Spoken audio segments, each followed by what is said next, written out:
Welcome to video 10 in a series of introductory videos for InventorCAM.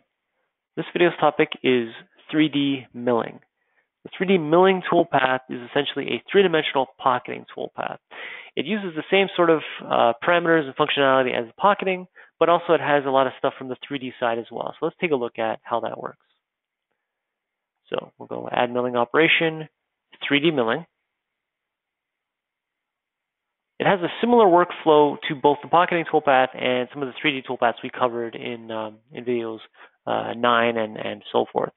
And that is that it starts off with pre-selecting the geometry as the target. The target is the same solid we defined back in video 3. It's the solid that you want to have at the end of all your operations. It's going to compare that to the stock, also as we defined in video 3.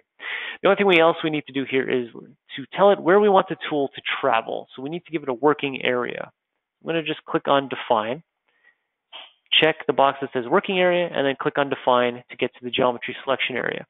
So let's say we just want to apply 3D milling just on the inside pocket, on the inside of the part here. So I'm just going to grab this edge here. I've got my constant Z turned on, so it's going to go all the way around and find the rest of that pocket for me. Click the green check mark. And I want to do everything inside that pocket. So it is still pocketing. It's just defining it by the outside edge of the pocket, but every feature on the inside will be machined. Now, we can tell it to use this as a working area similar to what we saw in video 9, where we say either stay completely inside of that sketch or allow it to travel on the outside as well. And that is just right here, tool on working area. Right now it's set to external, so the tool could actually travel outside those lines to reposition if it needs to. We can set it to internal, which means the tool stays completely inside of that sketch. We can tell it that it can travel only as far as the center of the tool or only as far as a tangent point. For our purposes, I'll just leave it at internal. That way it works on the inside and only machines what it finds on the inside. Next, let's go to Tool, and let's grab a tool we can use to rough this out. So I'm just going to go to my 1-inch tool. And again, tools we covered in video 2. I don't have a holder defined, but if I did, I could have added holder collision protection. Under levels, I'll tell it to go to the top of the stock and as far down into the part as maybe this face right here. And then we get that associativity to that face as well. Under technology, you'll see there's a lot going on here. Essentially, this is still just pocketing. You'll notice at the top here, under roughing, we have the same sort of roughing patterns that we saw in the pocketing toolpath in video 5. Hatch is just a zigzag back and forth along either the X or the Y direction. And again, you can control that when you get to mode. You tell it you're going to do a pocketing, and under data, you can tell it which direction you'd like it to travel. In this case, I'm going to say travel along the X axis. But if there were, if you didn't know what angle you wanted to put it at in the zigzag, you can click on optimal angle and get it to determine what the longest passes would be on this part. Since we're still looking at hatch data, you can see that you can keep the cutting direction and control the cutting direction. So either it will zigzag back and forth between climb and conventional, or you'll tell it to just do the same cutting direction, but it'll zigzag in a serpentine move. As it gets to the end of one of these passes, if we wanted to do a linear pass, we could leave it at none, or we could add a fillet and control that radius of that fillet. That way, we don't get any kind of jerky motions inside of the toolpath. If your machine can't handle a simple sharp turn like that. Z entry, again, we control the ramping. So similar to what we saw in the pocketing toolpath, it just kind of breaks it out into these different buttons here. We have our overlap. So we control an overlap with the previous pass by a certain value. And step down, we control that individually here as well. So again, similar to the pocketing toolpath.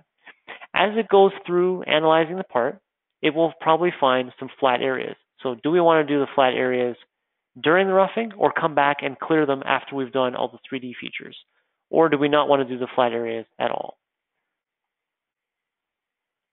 On the right side of this window, you'll see that you have the semi-finish and finishing options. You can do some finishing with this toolpath. It will actually act as a 3D finishing as well for a prismatic part. Again, this is pocketing, so even if we are doing 3D features, we're going to leave some scallops on those as well. But mainly, the 3D milling is good for roughing. You'll see that it really handles any kind of 3D feature whether it be tapered or curvature. And then you can save these guys for parts that are purely prismatic, or use some of the other toolpaths that we'll see in the intro series for finishing. If we go to contour, really nothing changes in this window. The only thing that changes is the mode section and the data section. Specifically for contour, we can tell it's due from the outside in or the inside out. We have control over what happens if there's a 90-degree turn in the toolpath. We can either do fillet, loop, or sharp. All of this is similar to what we saw in the pocketing toolpath. So I would refer you to video 5 for all those specifics. But everything else here is the same. We'll just do a save and calculate. And you'll see that we get a toolpath that is similar to pocketing. It just does the contour style or zigzag, whichever one you choose. And because it's recognition, you can see that it actually recognized that we have different tabs, that we have to machine different islands. If we take a look at this in simulation, we'll see that it machines the same amount of material.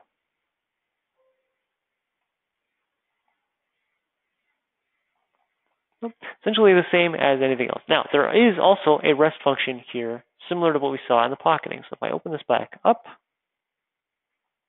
do save and copy, I will step down the tool to 1/4 inch.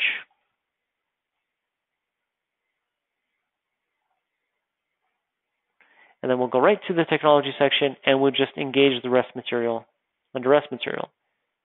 Under data, you can just tell it what the previous tool size was, the previous wall offset was, and then just save and calculate.